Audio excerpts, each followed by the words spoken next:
मेरे भाई ने पूज्य रामपाल जी महाराज को मेरी दुखदाई कथा बताई। गुरुजी ने रात 10 बजे ही सत्संग में नाम उपदेश की कृपा बख्शी थी। उससे पहले मेरी जुबान भी बंद हो चुकी थी।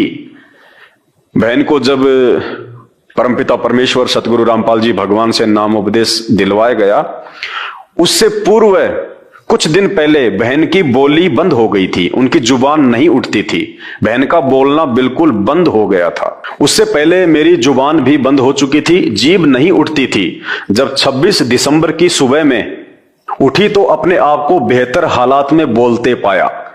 नाम उपदेश लिया बहन ने रात्रि 10 बजे। नाम उपदेश लेने के बाद वो सो गई वहीं पे आश्रम में, और जब सुबह वो उठी तो बहन ने अपने आप को बोलते हुए पाया। No medicine, no injection, no operation, कुछ नहीं, क्योंकि ये परमात्मा के गुण हैं। परमात्मा धरती पे प्रकट है। सतगुरु जो चावे सो कर दे, भरम पड़ो मत कोई, सेऊ धड़ पर शीश चढ़ाया, पाछे करी रसोई। अभी तक हमने राम और भिलनी, सुदामा और श्री कृष्ण जी की मीठी मीठी कहानियां सुनी है, भक्ति मार्ग की यथार्थ कहानियां। जिस दिन आप संत रामपाल जी भगवान के सत्संग सुनना शुरू करेंगे तब आपको पता चलेगी। तो ये वो परमेश्वर है। सुबह उठी तो अपने आप को बेहतर हालात में बोलते पाया, तथा अपने भाई को बताया कि इतने वर्षों बाद मुझे लग रहा है कि मैं अपने शरीर में हूं, तथा मेरे शरीर से जैसे कोई भार उतर गया। यानी जो ओपरी जो हवा थी, जो भूत प्रेत का साया था, पाप कर्मों का जो वजन था बहन की आत्मा पे, उसके अपने कुसंस्कारों का, सतगुरुदेव जी ने जैसे नाम उपदेश दिया, अपना आशीर्वाद दिया, परमेश्वर ने सारे बंधन काट दिए उसके। परमात्मा के संपर्क में आते ही भाई जैसे बर्फ होती है, बर्फ का गुण है शीतलता।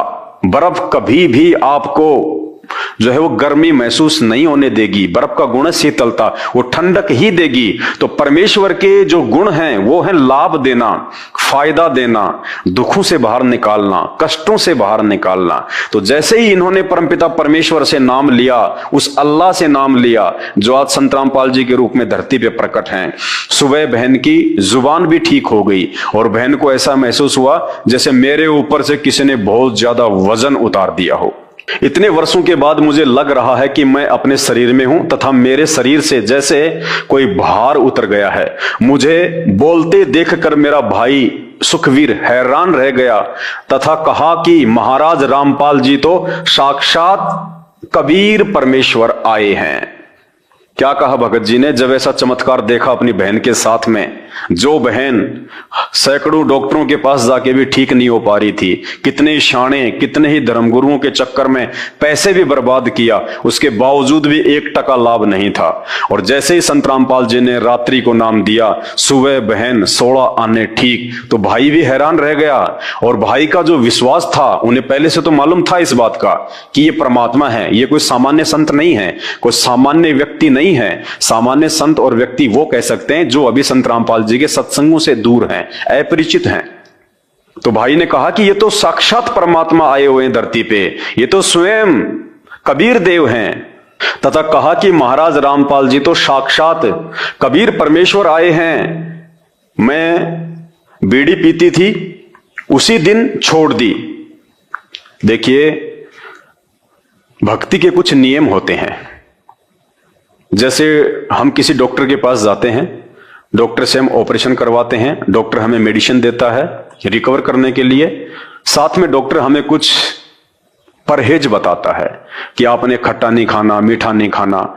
यदि हम वो परहेज का पालन नहीं करेंगे तो डॉक्टर चाहे कितना ही अच्छा क्यों ना हो, उसकी मेडिसिन चाहे कितनी अच्छी क्यों ना हो, ऑपरेशन कितना ही सक्सेसफुल क्यों ना हो, हम रिकवर नहीं हो पाएंगे और वो रोग हमें पुनः धीरे धीरे वापस घेर लेगा। क्यों? क्योंकि हमने डॉक्टर के बताए गए परहेज नहीं निभाए। इसी प्रकार ये भक्ति मार्ग है। अगर हमने उस परमेश्वर से, उस परमात्मा से पूर्ण लाभ प्राप्त करना है जो आज धरती पे सतगुरु के रूप में, संत रामपाल जी के रूप में प्रकट हैं, तो हमने उनकी भक्ति के साथ साथ उनकी मर्यादाओं को विशेष तौर पे निभाना पड़ेगा।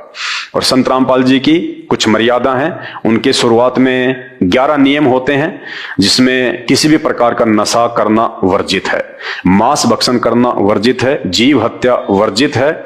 और उनके सत्संग सुनने के बाद में, नाम उपदेश लेने के बाद में केवल हमने एक ही परमेश्वर की भक्ति करनी होती है, और वो परमेश्वर होता है गुरु, सतगुरु। हमने अन्य किसी भी देव देवता की कोई भक्ति नहीं करनी होती है, ना माई मसानी की, ना भैरव भूत की, किसी की नहीं, केवल अपने गुरुदेव भगवान की। क्योंकि आत्मा एक है तो उसका परमात्मा भी एक ही होता है। यदि हम एक से अधिक को भगवान मान के पूजेंगे तो फिर वो वैश्या भक्ति में आ जाती है।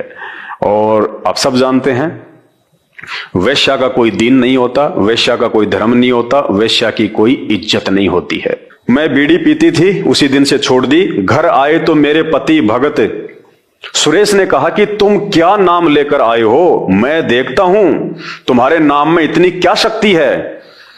बहन तो बिल्कुल स्वस्थ होकर अपने घर पे आ गई, और परमात्मा ने कहा कि बेटी, ये तो तुझे भगवान ने अपनी तरफ से लाभ दिया है ताकि तेरे को विश्वास हो, और जो भक्ति हमने तुझे दी है तू वो भक्ति करने के लायक हो।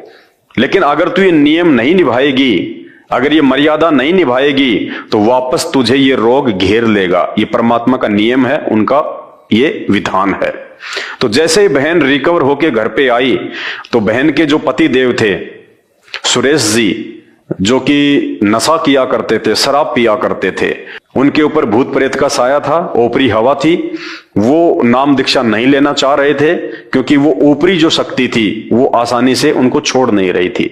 तो जैसे ही बहन आई घर पे नाम उपदेश लेके ठीक होके, तो उस ऊपरी हवा ने उनके पति के माध्यम से कहा कि देखता हूं तुम्हारे नाम में ऐसी क्या शक्ति है, मेरे से बच के कहां जाओगे।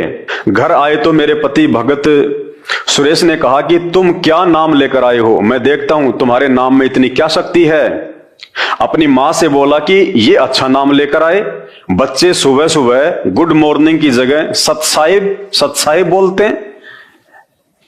संत रामपाल जी के जो भगत हैं और उनके भक्तों के जो बच्चे हैं, वो good morning, good evening, good afternoon ये नहीं बोलते। ये बोलने से हमारी भक्ति का सत्यानाश होता है। हम बोलते हैं सत साहिब। सत यानी अविनाशी, साहिब यानी परमात्मा। अपनी जुबान से हर समय हम उस परमेश्वर का उपमात्मक नाम यूज करते हैं, सत साहिब। जब तक हम लोग वास्तविक राम से अपरिचित थे, तब तक जब भी हम आपस में मिलते थे तो एक दूसरे को राम राम राम राम कहा करते थे।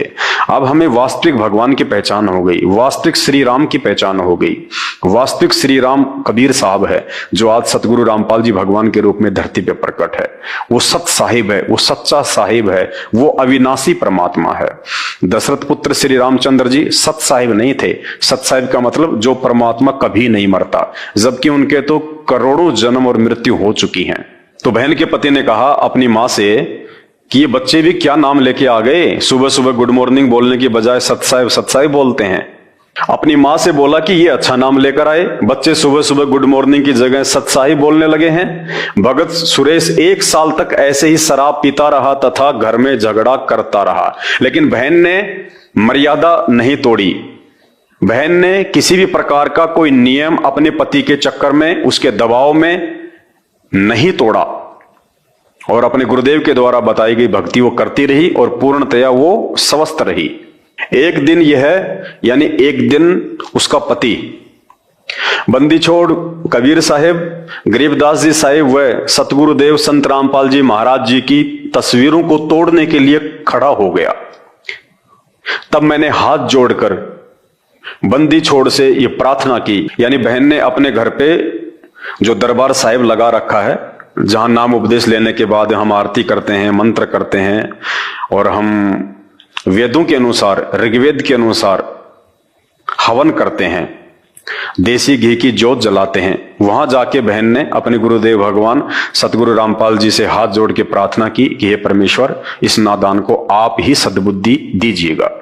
तब मैंने हाथ जोड़कर बंदी छोड़ से प्रार्थना की कि आप ही इनकी बुद्धि को कंट्रोल में कर सकते हैं। तब बंदी छोड़ यानी सतगुरु रामपाल जी भगवान, आपने ही इनको ऐसा चमत्कार दिखाया कि मेरे पति सुरेश ने पूजा स्थल पर वापस फोटो रख दिए तथा उल्टे पांव जाकर दंडवत प्रणाम किया। यानी संत रामपाल जी भगवान स्वयं उस दरबार में अपने शरीर में प्रकट हो गए। उन्होंने ऐसा चमत्कार दिखाया उनको कि बेटा ये खाली फोटोएं नहीं है, ये खाली कागज के टुकड़े नहीं है, परमात्मा खुद धरती पे है, ये असली भगवान की फोटोएं हैं, ये नकली भगवानों की फोटो नहीं है, ये नकली भगवानों की मूर्तियां नहीं हैं, ये असली भगवान की हैं, इनके साथ में खिलवाड़ ठीक नहीं है। परमात्मा स्वयं प्रकट हो गए और उसके बाद वो घबरा गए और उन्होंने वहीं पे ये चमत्कार देखकर सतगुरु रामपाल जी भगवान को दंडवत प्रणाम किया। तब बंदी छोड़ आपने ही इनको ऐसा चमत्कार दिखाया कि मेरे पति सुरेश ने पूजा स्थल पर वापस फोटो रख दिए तथा उल्टे पांव जाकर दंडवत प्रणाम किया। तब से लेकर आज तक उन्होंने शराब, बीड़ी आदि सब बुराइयों को त्याग दिया, यानी उनके पति ने भी नाम उपदेश ले लिया। उसके बाद वो चमत्कार देखकर कि भाई ये कोई छोटे मोटे संत नहीं है, ये तो परमात्मा है। जैसा कि हम पहले इन पंडितों की इन कथाओं में सुना करते थे कि भगवान वहां प्रकट हो गए, भगवान वहां प्रकट हो गए, भगवान नारद जी के सामने प्रकट हो गए, भगवान उस बुढ़िया के सामने प्रकट हो गए। हमने केवल सुना था कि भगवान जो है वो प्रकट होते हैं, लेकिन बहन के जो पति हैं उन्होंने तो साक्षात देखा अपने घर पे भगवान को सामने प्रकट होते हुए देखकर। तब से लेकर आज तक उन्होंने शराब, बीड़ी आदि सब बुराइयों को त्याग दिया। इसका गवाह पाना गंजा व डीगल गांव है। मुझे पुनर्जन्म मिला क्योंकि बहन को असाध्य रोग था। यदि वे संत रामपाल जी भगवान की शरण में नहीं आती, संत रामपाल जी से नाम उपदेश प्राप्त नहीं करती, तो बहन का आगे का जीवन शेष नहीं था। सतगुरु रामपाल जी भगवान ने अपने विधान अनुसार, जैसा कि हम भगवान के गुणों में सुनते हैं कि भगवान मुर्दे को जिंदा कर देता है, वो बहन के साथ में हुआ। सतगुरु रामपाल जी भगवान ने बहन को पुनर्जन्म दिया। उन्होंने बहन की आयु को एक्सटेंड कर दिया सिर्फ भक्ति के लिए, वरना बहन अपने संस्कार आधार से इनकी आयु पूरी हो चुकी थी, इनका आगे जीवन शेष नहीं था। कोई भी इनका जीवन आगे एक्सटेंड नहीं कर सकता था सिवाय उस परमेश्वर के, उस अल्लाह के। और वो अल्लाह आज धरती पे संत रामपाल जी के रूप में है। तो परमेश्वर ने उस बहन से आगे भक्ति करवाने के लिए उनके जीवन को एक्सटेंड कर दिया, बहन की उम्र बढ़ा दी परमात्मा ने। मुझे पुनर्जन्म मिला देखकर मेरे दुख में दुखी मेरे भाई राजेंद्र सिंह राठी, डीएसपी हरियाणा, व भाई प्रेम प्रकाश राठी एडवोकेट सहित पूरे परिवार ने भी नामदान ले लिया। बहन की ऐसी हालत को देखकर, क्योंकि बहन के पास में तो पैसे थे नहीं, बहन क्या करती, अपने पीहर से, अपने भाइयों से मदद मांग मांग के अपना इलाज करवाया करती थी। किसी भी शाणे के पास जाती थी, धर्मगुरु के पास जाती थी, हॉस्पिटल में जाती थी, तो अपने भाइयों से ही आर्थिक मदद लिया करती थी। तो उस बहन की ऐसी हालत को देखकर और ऐसी हालत में एकदम से वो रिकवर हो गई, स्वस्थ हो गई। उन्हें पता चला कि इन्होंने संत रामपाल जी से नाम उपदेश लिया है।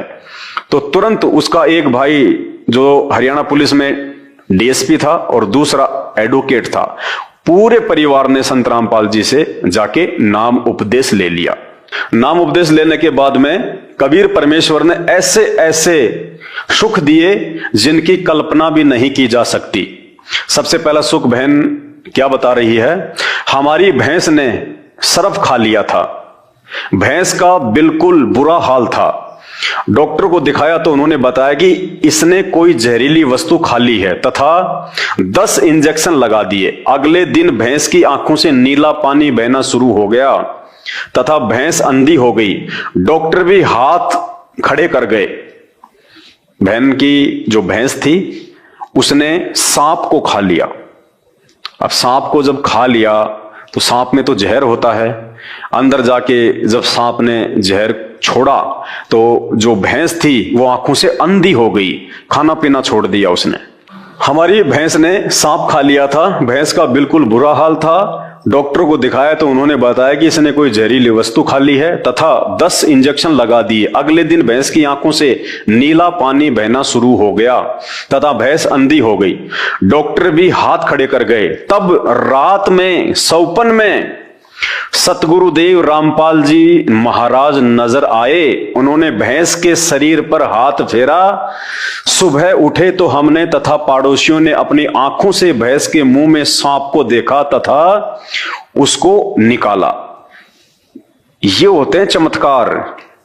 उस भैंस को मरना था, कोई नहीं बचा सकता था, लेकिन परमात्मा जो चाहे सो कर दे। भगवान वही है जो दिन को रात कर दे, रात को दिन कर दे। भगवान वही है जो राई को पहाड़ कर दे, पहाड़ को राई कर दे। कहते हैं साहिब से सब होत है, इंसान से कुछ नहीं, वो राई से पर्वत कर दे, फिर पर्वत से राई। परमात्मा कुछ भी कर सकते हैं। आज तक हमने केवल भगवान के विषय में सुना था कि भगवान ऐसा कर देता है, भगवान वैसा कर देता है, लेकिन हमें वो लाभ प्राप्त नहीं हुए थे। क्योंकि जिन नकली गुरुओं को हम भगवान मान के, बहुत बड़ा साधु संत मान के, जगत गुरु मान के, जिनके द्वारा बताए गए मनमुखी मंत्रों का हम जाप कर रहे थे, जिनके द्वारा बताई गई मनमुखी आध्यात्मिक क्रियाओं को हम सर्वश्रेष्ठ मान के ये सोचकर कर रहे थे कि ये करने से हमारे दुखों का निवारण होगा, लेकिन नहीं हो सकता था। वो निवारण आज इस धरती पे केवल संत रामपाल जी के पास में है, केवल संत रामपाल जी के पास में। क्योंकि ये पूर्ण पुरुष हैं, ये आदि पुरुष हैं, ये आदि राम हैं, वास्तविक श्री राम हैं ये।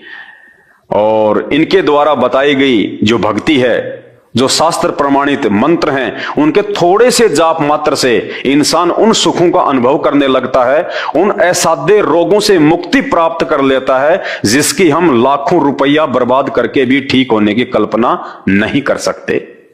तब रात में सौपन में सतगुरु देव जी महाराज नजर आए। उन्होंने भैंस के शरीर पर हाथ फेरा। सुबह उठे तो हमने तथा पड़ोसियों ने अपनी आंखों से भैंस के मुंह में सांप को देखा तथा उसको निकाला। भैंस स्वस्थ हो गई तथा पूरा दूध देने लग गई। ऐसे ऐसे पता नहीं कितने सुख आपने हमें दिए। कल तक हमारे पास 10 रुपए तक नहीं थे, लेकिन आज उन्हीं खेतों में धन उपजता है तथा किसी के आगे हाथ फैलाने की जरूरत नहीं। पड़ोसी कहते हैं कि तुम्हारे गुरुजी ही तुम्हारे लिए राम हैं। ऐसे ऐसे सुख देख के, ऐसे ऐसे चमत्कार देख के आड़ोसी पड़ोसी भी कहने लगे। क्योंकि किसी भी व्यक्ति की माली हालत को, उसकी आर्थिक हालत को उसके पड़ोसियों से बेहतर कौन जान सकता है। तो बहन पहले कितनी दुखी थी, कितनी समस्याओं में थी, असाध्य रोग ने उनको घेर रखा था, उसका पति शराब के नशे में बच्चों को मारता था, पीटता था, आर्थिक तौर पे भयंकर जो है वो तंगी थी। तो पड़ोसियों से बेहतर कौन जान सकता है। जिस घर में रोजाना लड़ाई झगड़ा हो, गाली गलौच हो, जिनके बच्चे रोजाना चीखें चिल्लाएं, तो पड़ोसियों से बेहतर कौन जान सकता है।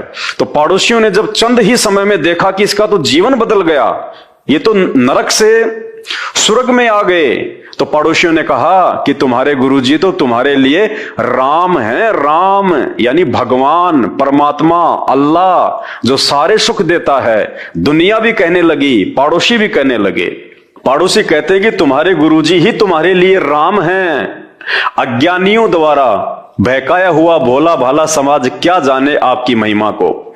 संत रामपाल जी महाराज के विरोधी तो सिर्फ कीचड़ उछालना जानते हैं। जिसके साथ गुजरती है वही बता सकता है उसको आपसे क्या कुछ मिला है। हम आपसे यही प्रार्थना करते हैं कि हमें अपने चरणों में ही रखना तथा आप हजारों वर्ष ऐसे ही दुखियों का सहारा बने रहें। सतगुरु रामपाल जी महाराज पूर्ण परमात्मा के अवतार हैं। ये स्वयं ही पूर्ण परमात्मा हैं, ये किसी के अवतार नहीं हैं। चूंकि ये ज्ञान धीरे धीरे समझ में आता है, नाम लेते ही पूरा ज्ञान समझ में नहीं आ जाता है। जैसे हम किसी बच्चे को स्कूल में एडमिशन दिलवाते हैं तो एडमिशन दिलवाते ही वो बच्चा जो है वो विद्वान नहीं बन जाता है, उसको थोड़ा समय लगता है। आपका नाम लेने के बाद हमारे घर में इतना सुख मिला परमेश्वर जी कि हम वर्णन नहीं कर सकते, फिर भी वर्णन करने की कोशिश कर रही हूं। मैंने आपसे सन 1996 में नाम उपदेश लिया। उसके करीब 1.5 साल के बाद एक घटना घटी जो इस प्रकार है। क्या घटना घटी बहन के साथ में? एक रात मुझे यह सब दिखाई पड़ा कि मैं गांव में शमशान पूछ रही हूं। सौपन में बहन को दिखाई दिया कि गांव में मैं शमशान घाट का एड्रेस पूछ रही हूं। मुझे बताया वह दिखाया गया कि आपने कल यहां पर आना है। कोई और शक्ति थी, शैतान की, इस काल की। उसने दिखाया कि आपने कल इस शमशान घाट पे आना है, यानी कल आपकी मृत्यु है, यानी बहन के संस्कार में मौत थी। पहले से लिखी हुई थी। अब देखना ये परमात्मा उस मौत को कैसे टालता है, कैसे उसको एक्सटेंड करता है। मुझे बताया हुआ दिखाया गया कि आपने कल यहां पर आना है। वह मुंडाना पाने का शमशान था। जब सुबह हुई तो मुझे हैजा हो गया। मुझे इतना ज्यादा सिर में दर्द हो गया कि टक्कर मारकर मर जाऊं। मौत के सभी कारण पूर्ण हो गए। डॉक्टर को बुलाया गया तो उन्होंने इंजेक्शन लगाया। उसके बाद डॉक्टर ने बताया कि यह मर चुकी है। डॉक्टर आया, डॉक्टर ने चेक किया, इंजेक्शन लगाए और अंत में डॉक्टर ने डिक्लेयर कर दिया कि ये मर चुकी है, ये डेड है। उसके बाद 4 दूत दिखाई दिए। फिर उन्होंने मुझे दोनों तरफ से पकड़ लिया और बोले कि हमें भगवान ने भेजा है, आपको लेकर जाएंगे। कौन से भगवान ने? शैतान ने, काल ने। आपको लेकर जाएंगे, आपका समय पूरा हो गया है। मैंने कहा कि मेरे गुरुजी नहीं लेकर जाने देंगे। फिर उन्होंने कहा कि आपके गुरुजी क्या करेंगे? आपका समय पूरा हो गया है, हम ऐसा करेंगे कि आपके हाथ से ही आपकी मौत करवा देंगे। उसके बाद मेरे दोनों हाथों ने गले को बड़ी जोर से दबाया, क्योंकि देखो सूक्ष्म रूप में वो शैतानी शक्तियां जिसकी मृत्यु का समय होता है, और जब वो यम के दूत आते हैं उसको लेने के लिए, उसके वो प्राण निकालने के लिए, तो वो आड़ोसी पाड़ोसियों को दिखाई नहीं देते, वो घर वालों को दिखाई नहीं देते, वो केवल उसी को दिखाई देते हैं जिसकी मौत होनी होगी। तो उन यमदूतों ने कहा कि तुम्हारे गुरुजी क्या करेंगे? जब बहन ने कहा ना विश्वास के साथ है कि तुम कौन लगते हमारे, हम तो पूर्ण परमात्मा की भक्ति कर रहे हैं, सतगुरु रामपाल जी भगवान की। हमारी मौत तो उस समय होगी जब हमारे गुरुजी चाहेंगे, तुम हमें नहीं हाथ लगा सकते। तो यमदूतों ने कहा कि देखते हैं तुम्हारे गुरुजी क्या करेंगे, हम ऐसा करेंगे तेरे हाथों से हम तेरी मौत करवा देंगे। तो उन शैतानी शक्तियों ने सूक्ष्म रूप से उस बहन के दोनों हाथ पकड़ के और उस बहन के जो गले को दबाया। उसके बाद मेरे दोनों हाथों ने गले को बड़ी जोर से दबाया, जिससे मेरे प्राण आंखों में आ गए। मैं किसी से बोल नहीं सकी। बंदी छोड़ कहते हैं कि आजम तेरे घटने घेरे तू राम कहन नहीं पावेगा। एक शब्द है सतगुरु रामपाल जी भगवान का कि आजा बंदे शरण राम की फिर पाछे पछतावेगा। दशरथ पुत्र श्री राम की नहीं, राम मतलब भगवान परमात्मा, आदि राम, आदि पुरुष। परमात्मा कहते हैं वो आदि राम, वो सत्य पुरुष जब इस धरती पे सतगुरु रूप में आता है तो कहते हैं उसकी शरण में आजा। आजा बंदे शरण राम की फिर पाछे पछतावेगा। मात पिता तेरा कुटुंब कबीला सारा ही खड़िया लखावेगा। जब वो यम के दूत आएंगे ना तेरी आत्मा को निकालने के लिए, तो कहते हैं तेरे माता पिता, तेरे रिश्तेदार सब वहीं खड़े होंगे, लेकिन वो कुछ नहीं कर पाएंगे उस समय। कहते हैं माता पिता तेरा कुटुंब कबीला सारा ही खड़िया लखावेगा और आजम तेरे घटने घेरे। आजम यानी वो यम के दूत आके और तेरा गला दबाएंगे आत्मा निकालने के लिए, प्राण निकालने के लिए। आजम तेरे घटने घेरे तू राम कहन ना पावेगा। एक शब्द भी नहीं निकाल पाएगा उस समय तू। तो बहन कह रही है कि मैं बोल नहीं पा रही थी, उन्होंने मेरा सूक्ष्म रूप से वो गला जो है वो दबा दिया। वह स्थिति मेरे साथ हो गई। उसके बाद कबीर साहेब कमल के फूल पर मेरे पास प्रकट हुए। भाई और बहनों, यहां पे ये कबीर साहेब जी का नाम अभी जो आपने सुना कि उसके बाद में मेरे सामने कमल के फूल पे कबीर साहेब जो है वो प्रकट हो गए। आप जो अभी नए नए संत रामपाल जी का ज्ञान सुन रहे हैं, तो आप लोग अभी इस मैटर को नहीं समझ पाएंगे। इस मैटर को केवल वही समझ पाएंगे जो काफी वर्षों से संत रामपाल जी के भगत हैं और विशेषकर जो साध संगति से जुड़े हुए हैं। तो मैं अपने उन भगत भाइयों को थोड़ा सा मैं समझाना चाहूंगा। भाई और बहनों, हम सब जानते हैं कि 650 साल पहले परमात्मा जिस दाढ़ी मूंछ वाले रूप में आए थे, जो फोटो आजकल आप देखते हो यूट्यूब पे, गूगल पे, हर जगह। अब हमें तो हो गया पता इस बात का कि वो तो एक काल्पनिक फोटो है, वो हाथ से बनाई गई फोटो है, क्योंकि 650 साल पहले ना कोई वीडियो रिकॉर्डर था, ना ही कोई वो कैमरा था। तो वर्तमान में जो फोटो बनाई गई है दाढ़ी मूंछ वाली कबीर दास जी की, कबीर साहिब जी की, वो एक इमेजिन है, एक कल्पना के तौर पे बनाई गई है कि कबीर जी शायद ऐसे थे। और हम सत्सेवक जो सतगुरु रामपाल जी भगवान के भगत हैं, ज्ञान मार्ग से हम आगे बढ़ रहे हैं, हमने ये निष्कर्ष निकाल लिया है कि आज धरती पे स्वयं वो कबीर परमात्मा संत रामपाल जी के रूप में प्रकट हैं। इसलिए हमें 650 साल पहले वाली उस फोटो से कोई लेना देना नहीं है।